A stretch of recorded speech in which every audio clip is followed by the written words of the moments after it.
Mi hijo me arrebató el pase de abordar de la mano en medio del Aeropuerto Internacional de la Ciudad de México y señaló con la barbilla hacia la salida automática, como si yo fuera un perro estorbando en el pasillo. Soy Baudelia. Tengo 71 años. Fui maestra de historia durante 4 décadas, y aquel viaje era el sueño de toda mi vida. Lo que Roberto no sabía, y lo que estaba a punto de demostrarle, es que la tarjeta de crédito que pagó cada centavo de todo ese lujo llevaba mi firma. Y mi resentimiento. Pero antes de continuar, checa si ya estás suscrito al canal y escribe en los comentarios: ¿desde dónde estás viendo este video? Nos encanta saber hasta dónde están llegando nuestras historias. Yo había pasado 3 meses planeando aquel viaje. No es exageración. 3 meses anotando en una libretita, investigando en la computadora de la biblioteca pública, llamando a la agencia de viajes con la paciencia de quien revisó exámenes de secundaria durante 40 años. Quería que todo fuera perfecto. Los vuelos, el hotel, los recorridos. Quería que fuera inolvidable. La idea surgió después de que vendí el terreno que mi esposo, don Antonio, me dejó. Él murió hace 4 años de un problema del corazón que siempre pensamos que tendríamos tiempo de resolver. No fue así. El terreno se quedó ahí, registrado en la notaría, esperando una decisión que me costó mucho tomar. Durante 2 años ni siquiera podía mirar el papel. Era como si venderlo fuera enterrarlo definitivamente. Pero un día desperté diferente. Me miré en el espejo del baño y pensé: él no guardó esto para que se pudriera en un cajón. Lo guardó para que yo viviera. Yo nunca había salido del país.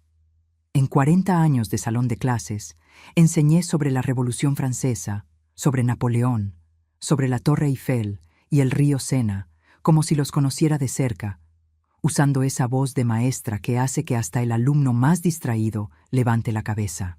Pero nunca había puesto un pie allá. París era una ciudad de libros para mí. Y quería, antes de morir, que fuera real. Cuando se lo conté a Roberto en la cena de Navidad, con los itinerarios impresos y organizados por fecha, él sonrió con ese gesto amplio que me llenaba de orgullo. Aceptó al instante. Carla, mi nuera, intercambió una mirada con él que fingí no ver, una de esas miradas que hablan sin abrir la boca.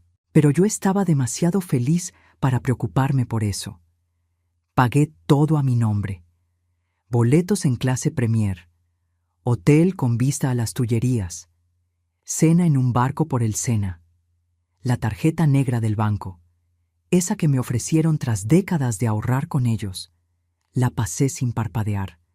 No era un desperdicio, era merecimiento. Era la diferencia entre una vida vivida y una vida apenas aguantada. El día del viaje, me desperté a las 4 de la mañana sin necesidad de alarma. Doblé mi abrigo color camello, que había comprado especialmente para la ocasión, y lo puse sobre la maleta roja. Revisé mi pasaporte 6 veces. Escribí en la portada de mi libreta de viajes: Baudelia va a París. Roberto y Carla llegaron a mi puerta a las 6. Ella traía lentes oscuros dentro de la casa y no soltaba el celular. Él llegó empujando el carrito de las maletas sin siquiera saludar. Aquello me dio un pellizco por dentro, pero me aguanté. Era día de viaje. No lo iba a arruinar.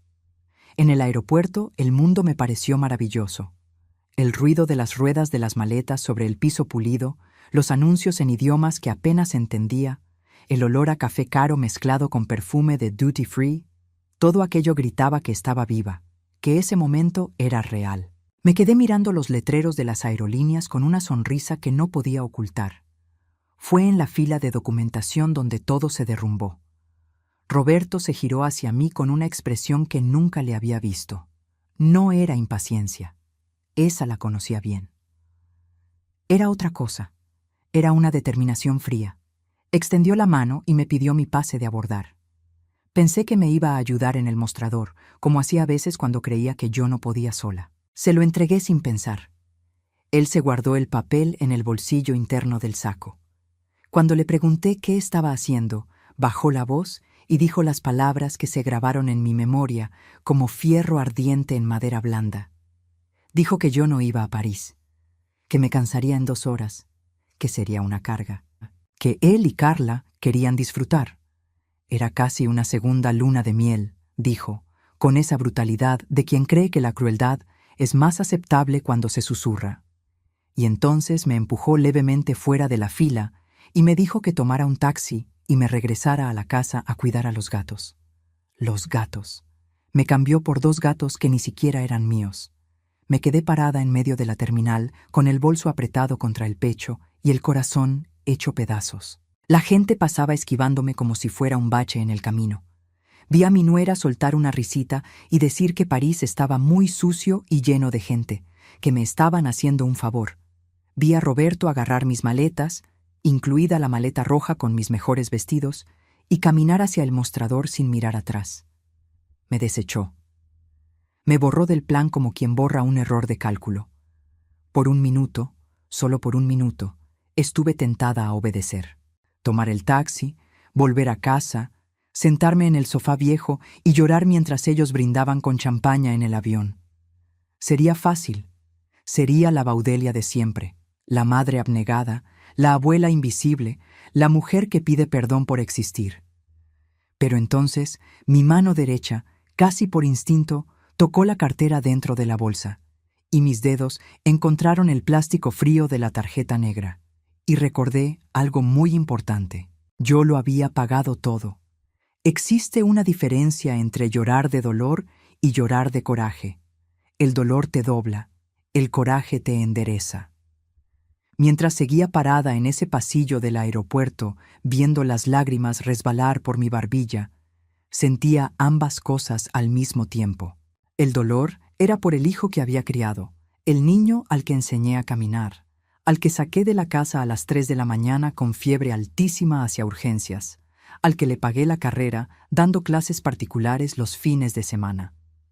El coraje era por todo lo que yo había permitido. ¿Durante cuántos años había agachado la cabeza? Conté mentalmente mientras me apoyaba en una columna fría para no caerme. Roberto gritando porque lavé mal una camisa. Carla diciéndome que no tocara la computadora, que lo iba a desconfigurar todo. Las veces que le pedí que me pagara un dinero que le presté y él me cambiaba el tema. Las veces que cociné en domingo para que no gastaran en restaurante y me iba de ahí sin un gracias. Yo misma me había convencido de que era la vejez, que así era esto. Uno se va volviendo inútil, va perdiendo espacio, se va convirtiendo en un mueble más. Pero en ese momento, con la cartera en la mano y París esperando del otro lado del océano, entendí algo que debí entender mucho antes. Los muebles no tienen tarjeta de crédito, Centurion. Me enderecé. Me limpié la cara con el dorso de la mano. La tela áspera del abrigo nuevo me raspó la piel y ese pequeño dolor me terminó de despertar. Respiré profundo. El aire olía a turbocina y café recalentado y di media vuelta. No fui a la salida. Fui al mostrador de atención de la aerolínea, ese con el letrero luminoso que decía «Ventas y servicio al cliente». Había una fila corta. Esperé con la paciencia de quien cuidó exámenes de 2 horas en silencio absoluto. Cuando el joven del mostrador me llamó, vio a una señora elegante con mirada de acero. Saqué el pasaporte, mi identificación y la tarjeta negra. Puse todo sobre el mostrador con un golpe suave pero definitivo. El sonido seco del mazo de un juez. Pedí la cancelación de los boletos de mis acompañantes. El joven parpadeó varias veces. Me explicó que ya habían hecho el check-in, que las maletas ya estaban documentadas.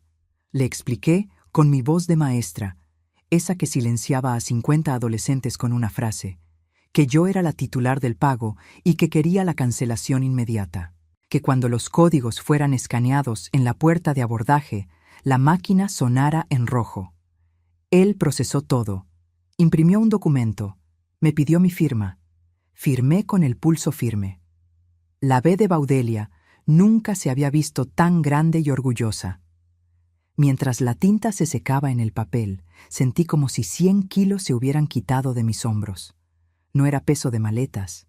Era el peso de años de ingratitud que había cargado pensando que era amor. Le pregunté al joven qué pasaba con el equipaje cuando un pasajero no abordaba. Me explicó que, por protocolo de seguridad, la maleta debía ser bajada del avión. Los pasajeros tendrían que ser llamados para identificarla. Excelente. No fui al taxi. Fui al control de seguridad. Tenía mi pasaporte. Tenía mi propio pase de abordar en el celular, ese que Roberto no me quitó porque pensaba que las viejas no entienden de tecnología. Pasé por la revisión con la bolsa al hombro y el corazón latiendo fuerte, pero no de miedo. Era adrenalina. Era esa claridad extraña que solo aparece cuando ya no tienes nada que perder. Me instalé detrás de una columna ancha cerca de la puerta 18, con vista perfecta al mostrador de abordaje, y esperé. Roberto y Carla aparecieron minutos después, seguros de sí mismos como dueños del mundo. Ella posaba para el celular. Él escogía el ángulo. Reían. Probablemente celebraban lo fácil que había sido deshacerse de la jefa. La voz de la sobrecargo anunció el abordaje prioritario por el altavoz. Ellos se levantaron con esa prisa alegre de quien está a punto de ganar algo. Fueron a la fila. La sobrecargo escaneó el código de Roberto. El lector emitió un sonido grave, largo y feo. Una luz roja parpadeó. Vi los hombros de él tensarse. Vi a Carla levantar la vista del celular. Vi que él insistía, irritado, seguro de que era un error de la máquina.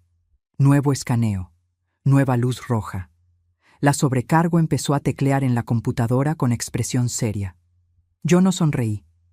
Me quedé inmóvil detrás de mi columna, observando el teatro. Una maestra en la última fila, viendo al alumno descubrir que no había estudiado para el examen. El momento en que Roberto lo entendió fue como ver una lámpara encenderse en la oscuridad. Sucedió despacio. Primero la confusión, luego la incredulidad, y después esa expresión de quien se da cuenta de que el suelo que ha pisado toda la vida se puede hundir. Vi sus ojos abrirse demasiado. Vi su boca formar una palabra que no salió. Vi cómo giraba el cuello, barriendo la terminal con la mirada, buscando a la viejita inútil que debía estar en un taxi llorando camino a casa. Salí de detrás de la columna. Me planté firme, con los pies separados, el abrigo camello impecable, la bolsa sujeta con ambas manos a la altura de la cintura, la misma postura que usaba cuando entraba al salón y quería silencio sin tener que pedirlo. Nuestras miradas se cruzaron a lo lejos, y por primera vez en muchos años, él no vio a la madre que estorba. Vio a Baudelia. No sonreí, no hice gestos. Levanté el celular despacio, mostrando mi propio código QR, verde, válido, confirmado, y lo saludé con un movimiento lento de los dedos. Un adiós de quien se está marchando. El caos se desató alrededor de ellos. La sobrecargo llamó a seguridad. La fila empezó a protestar. Roberto perdió los estribos y empezó a caminar hacia mí gritando, con el dedo señalándome como si yo fuera una criminal. Un guardia con uniforme azul se le atravesó en el camino. No retrocedí ni un centímetro. Aprendí en 40 años de clase que cuando alguien intenta intimidarte con el tamaño o el volumen de la voz, retroceder es lo peor que puedes hacer. El miedo huele, y los depredadores, aunque sean tus propios hijos, lo olfatean. Gritó que yo estaba confundida, que había cancelado sin querer, que las señoras grandes no entienden de tecnología. Esperaba que yo asintiera, pidiera perdón, sacara la tarjeta de nuevo y arreglara todo mientras me humillaba frente a toda esa gente. Me quedé en silencio. Ese silencio pesado y denso que usaba cuando alguien no traía la tarea. Cuando finalmente bajó el tono, al ver que el guardia no se iba a mover, que toda la fila lo miraba y que su historia de la madre senil se estaba cayendo a pedazos, hablé. Con calma, con claridad. Dije que no había sido ningún error, que había ido al mostrador, me había identificado como la titular del pago y había revocado mi generosidad. Decisión ejecutiva, sin vacilaciones. Carla perdió la compostura. El rímel se le corrió. Gritó algo sobre las maletas, sobre sus vestidos, sobre las reservaciones que estaban todas a mi nombre. Asentí. Dije que sí, que todo estaba a mi nombre, el hotel, los tours, la cena en el barco, y que, como titular, había decidido que prefería mi propia compañía a la de 2 personas que me trataban como a un mueble viejo. El guardia tosió discretamente, escondiendo una sonrisa. La sobrecargo anunció la última llamada para el vuelo por el micrófono. Roberto intentó un último recurso, el tono de niño pidiendo perdón, esa voz melosa que usaba cuando necesitaba dinero para pagar la luz o la tarjeta. Dijo que se habían equivocado, que estaban nerviosos, que yo no podía hacerle eso a su familia. A su familia. Lo miré por un segundo. Ese rostro que vi nacer, que vi crecer. Sentí una punzada en el pecho. Sería mentira decir que no sentí nada. Pero entonces recordé lo de los gatos. Hazte útil, mamá. Y la punzada se pasó. Le di la espalda, agarré mi bolso con firmeza y caminé hacia la sobrecargo en la puerta de abordaje. Mis zapatos ortopédicos resonaban en la alfombra azul. Oía sus gritos detrás de mí, pero sonaban lejanos, como una vida pasada que ya no me pertenecía. La sobrecargo lo había visto todo. Me miró con una mezcla de sorpresa y admiración que intentó ocultar tras su pose profesional. Pasé el celular. El lector pitó. Ese sonido VIP, verde y bonito, que es música para los oídos de quien tiene el derecho de estar donde está. Bienvenida a bordo, doña Baudelia. Buen viaje. Crucé el pasillo telescópico. El aire cambió de textura. Olía a café fresco y a aventura. No miré atrás. La cabina de Premier era silenciosa como una biblioteca. Me senté en el 2A, junto a la ventana, y por un momento me quedé mirando el asiento. Ese cuero suave, ese espacio generoso. Nadie me iba a pedir que me cambiara de lugar porque le calaba el sol. Nadie se iba a quejar de que me tardaba en el baño. Nadie me iba a tratar como un inconveniente con piernas. La sobrecargo me ofreció champaña antes de que me abrochara el cinturón. Acepté sin culpa. Mientras el avión seguía parado en la pista, miré por la ventana. Allá abajo, probablemente, Roberto y Carla seguían tratando de recuperar las maletas que el protocolo de seguridad estaba bajando. Me imaginé la escena. Las maletas saliendo de regreso, ellos tratando de explicarle a algún empleado cansado lo que había pasado. Carla, con sus tacones de marca que no estaban hechos para correr por una terminal de aeropuerto. No sentí un placer cruel. Juro que traté de sentirlo, pero lo que vino fue distinto. Era una especie de paz clínica, la misma que sentía cuando un alumno que se la pasó relajando todo el año se topaba con su calificación de reprobado. No era satisfacción por el sufrimiento ajeno. Era la sensación de que la realidad finalmente había llegado a cobrar lo que era suyo. Cuando el avión empezó a moverse, conecté el Wi-Fi. $20 extra que antes habría llamado despilfarro, y que ahora me parecieron la mejor inversión de la noche. El celular vibró como si tuviera una convulsión. Mensajes en cascada. 10 llamadas perdidas de Roberto. 5 de Carla. 15 mensajes de WhatsApp. Leí todo con la calma de quien corrige una mala redacción. Los textos pasaron del pánico al enojo, del enojo a la súplica. El tono cambió en tiempo real, conforme la realidad se volvía más concreta y la posibilidad de revertirlo más remota. En uno de los últimos mensajes, él decía que el cajero les había rechazado su tarjeta. Se me había olvidado ese detalle. Antes de abordar, en la prisa de todo, me metí a la aplicación del banco y bloqueé las tarjetas adicionales que les había sacado a ellos. La de Roberto para gastos generales y la de Carla para emergencias, cuyas emergencias más recientes habían sido unos zapatos italianos en oferta y una chamarra de piel que necesitaba. Estaban en la banqueta de la Terminal 2, sin coche, sin dinero, con 4 maletas gigantes y empezando a llover. Escribí una sola respuesta, firme y sin maldad innecesaria. Les dije que tenían salud y juventud, cosas que el dinero no compra. Que el taxi de regreso costaba menos que una botella del vino que pensaban pedir en la cena del barco. Que si era necesario, vendieran algo. Que nos veíamos en 2 semanas. Y que no olvidaran la medicina del gato a las 8 de la noche en punto. Mandé el audio. Puse modo avión. La desconexión fue casi física. Sentí como si un hilo invisible que me apretaba el pecho se hubiera cortado de tajo. Llegó la cena. Langosta con una salsa cremosa que olía a gloria. Del otro lado del pasillo, Un señor de 60 y tantos con el cabello bien cuidado y un libro grueso de arquitectura me miró con curiosidad. Dijo que me veía muy feliz. Dijo que era contagioso.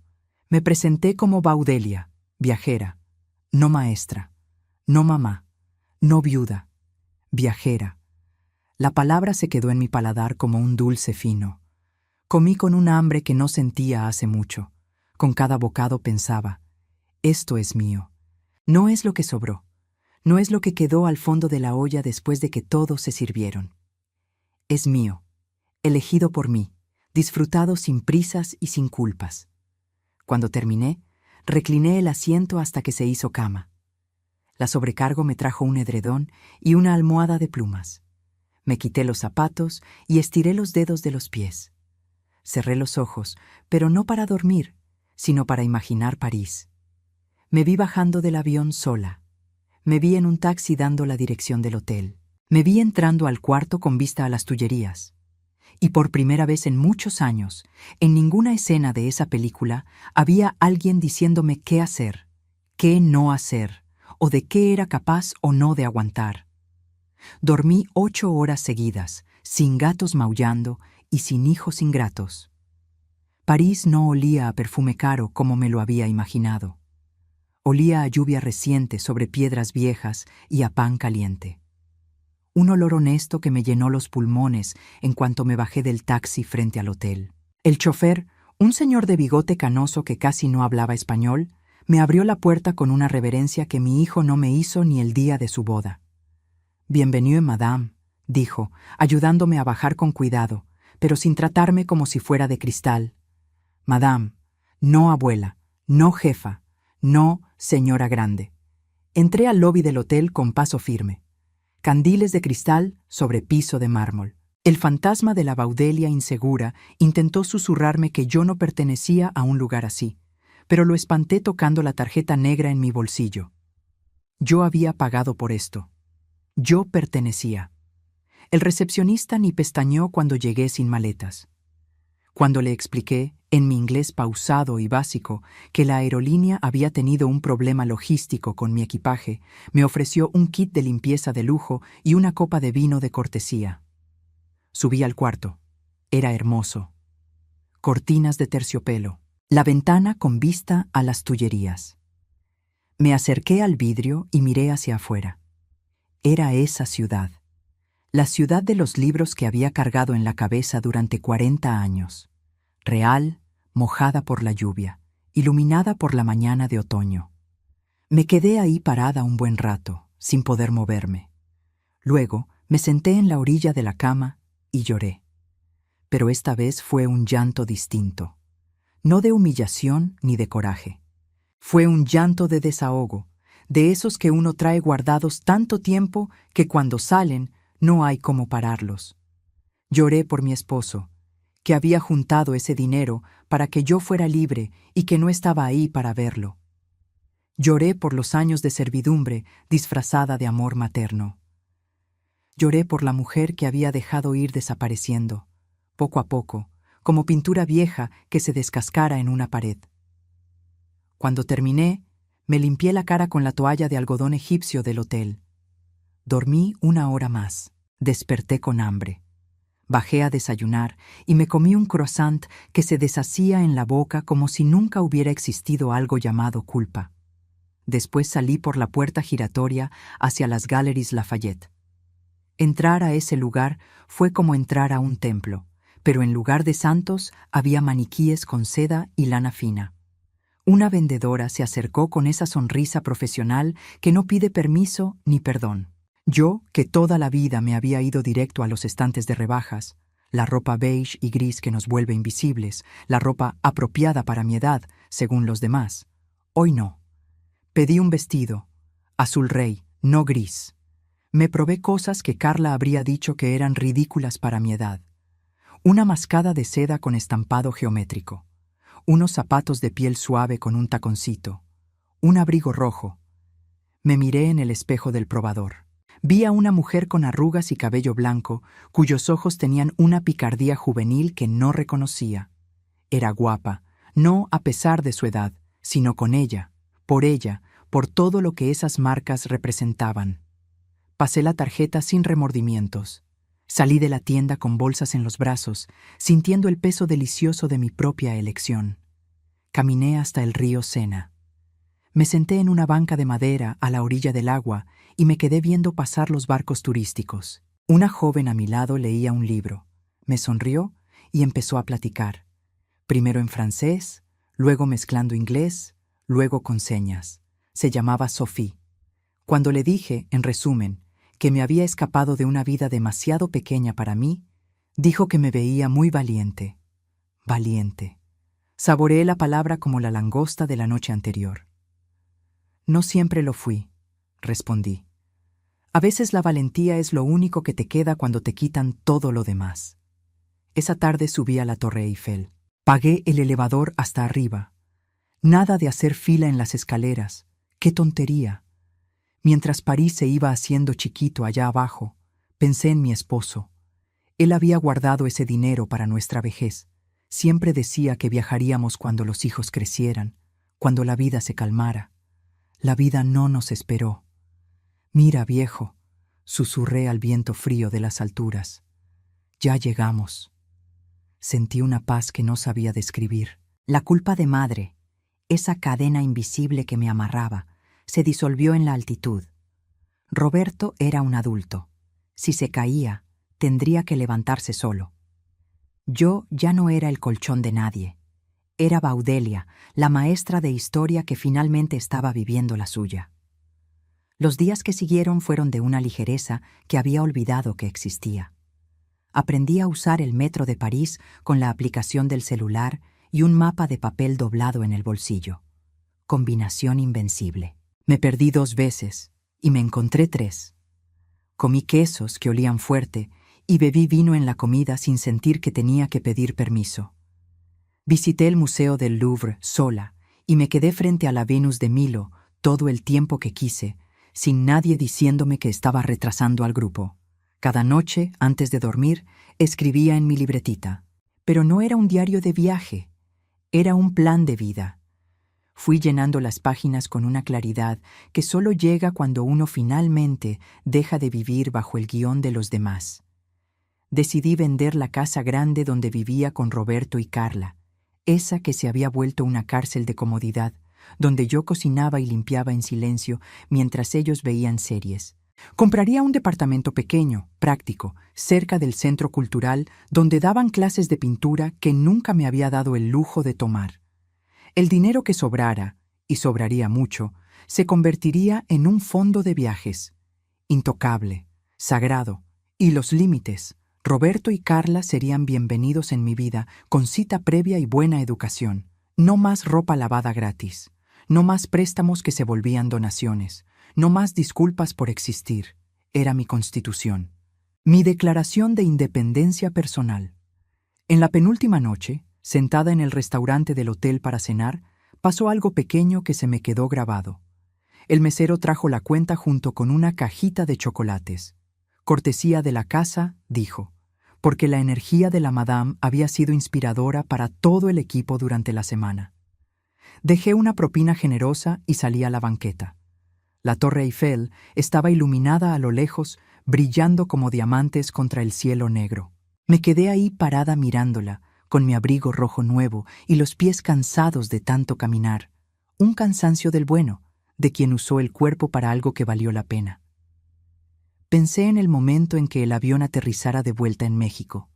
Roberto y Carla estarían ahí, probablemente, con flores o con cara larga, dependiendo de cómo los hubiera tratado la semana. No importaba. La mujer que bajaría del avión no era la misma que subió. Aquella, la que cuidaba gatos y pedía perdón por respirar, se había quedado en la Terminal 2 disuelta como el humo. La mujer que regresaba sabía pedir vino en francés, había aprendido a andar sola en el metro de una ciudad extraña y tenía la claridad absoluta de que su vida, la de verdad, apenas estaba en el primer capítulo. Me miré en el reflejo de un aparador cerrado. Me guiñé un ojo a mí misma.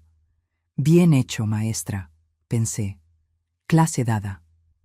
El avión aterrizó en una mañana fría y despejada. Cuando las llantas tocaron el asfalto, sentí una vibración recorrerme el cuerpo de pies a cabeza, no de miedo por lo que iba a encontrar, sino de esa firmeza tranquila de quien sabe exactamente dónde está pisando. 2 meses antes, en ese mismo aeropuerto, yo era la mujer que cargaba las compras de los demás y todavía pedía perdón si estorbaba. Ya no. Pasé por migración con el pasaporte en la mano y el abrigo rojo puesto. El oficial miró la foto, me miró a mí y puso el sello. Bienvenida de nuevo. Sonreí. No para él, para mí. En la zona de llegadas, ahí estaban. Roberto con las manos en los bolsillos y la mirada oscilando entre el arrepentimiento y el orgullo herido. Esa combinación incómoda de un hombre que se equivocó feo pero todavía no sabe cómo comportarse. Carla al lado, sin lentes oscuros esta vez, con una expresión que nunca le había visto. Vergüenza real. Traían flores, rosas amarillas, compradas a la carrera seguramente. No corría a abrazarlos. No fingí que no había pasado nada.